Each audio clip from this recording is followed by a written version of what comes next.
हम सबकी आज़ादी के लिए बहुत यत्न किए हैं, तभी आज हम खुद को स्वतंत्र कहने पे गर्व करते हैं।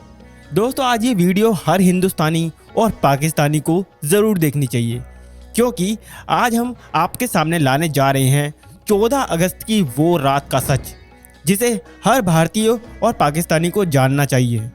वो रात जिसने हिंदुस्तान का इतिहास, भूगोल, भविष्य और सोच को बदल दिया। वो रात थी आज़ादी की रात। दिल्ली में 14 अगस्त की शाम से ही जोरदार बारिश हो रही थी।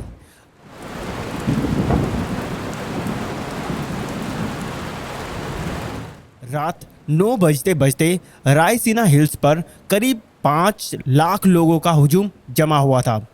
बारिश अभी भी जारी थी। रात को करीब 10 बजे सरदार पटेल, जवाहरलाल नेहरू और डॉक्टर राजेंद्र प्रसाद के साथ माउंटबेटन वायसराय हाउस पहुंच चुके थे। 14 अगस्त 1947 की रात 12 बजने में कुछ ही मिनट बाकी थे।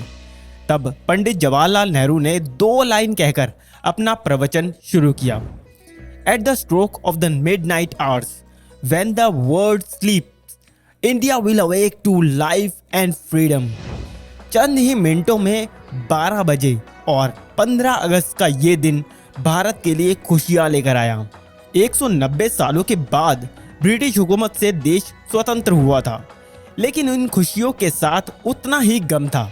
और वो गम इसलिए था दोस्तों, क्योंकि भारत ने अपना 3,46,738 स्क्वायर किलोमीटर का पूरा विस्तार और करीब 8 करोड़ 15 लाख लोगों को एक ही रात में गंवा दिया था।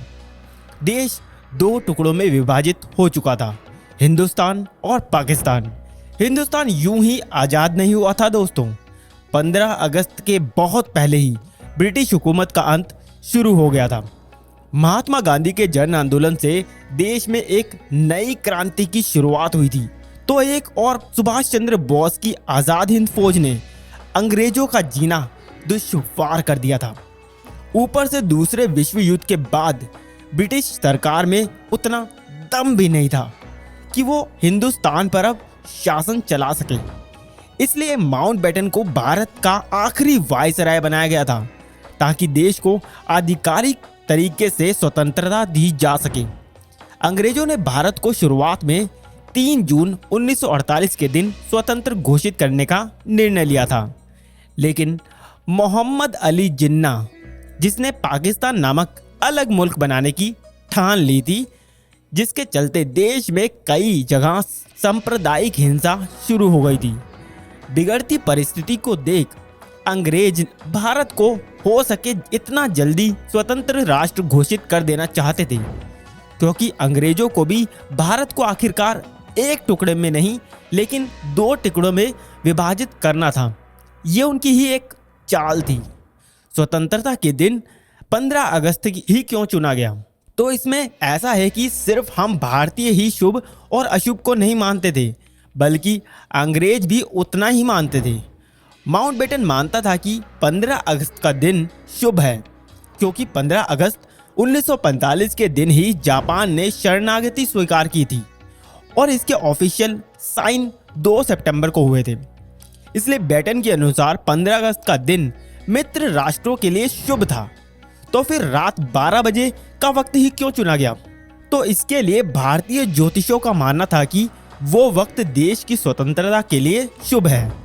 तय किया गया था कि पंडित नेहरू को अपनी स्पीच रात 12 बजे से पहले ही समाप्त कर देनी है और रात 12 बजे शंखनाद के साथ भारतीय लोकतंत्र की शुरुआत होगी। ठीक वैसे ही हुआ। 15 अगस्त की सुबह 8:30 में पंडित नेहरू और उनकी कैबिनेट ने पद और गोपनीयता की शपथ ली। रात के लगातार बारिश के बाद सुबह का आसमान बिल्कुल साफ था। लोग बेसब्री से इंतजार कर रहे थे आजाद भारत के तिरंगे को लहराते हुए अपनी आंखों से देखने का। देश के तिरंगे को सबसे पहले जवाहरलाल नेहरू ने रात 12 बजे ही पार्लियामेंट में सेंट्रल हॉल में लहरा दिया था और दूसरी बार सुबह 8:30 बजे भव्य राष्ट्रध्वज को जनता के सामने ब्रिटिश राष्ट्रध्वज को उतारकर लहराया गया था। देशवासियों की आंखों में खुशी के आंसू थे। आजादी के बाद 15 अगस्त के दिन ही एक साथ अंग्रेजों ने भारत देश को नहीं छोड़ा था। आजाद भारत के कुछ आला अफसर भी कुछ समय तक अंग्रेज ही रहे। 1500 ब्रिटिश सैनिकों की पहली टीम 17 अगस्त 1947 के दिन अपने देश के लिए रवाना हुई, तो आखिरी टीम 27 अगस्त 1948 के दिन निकली। दोस्तों, ताज्जुब की बात यह है कि लुटेरे अंग्रेज हमारे देश के अतिथि बनकर आए, ठीक उसी तरह उन्हें विदा किया गया।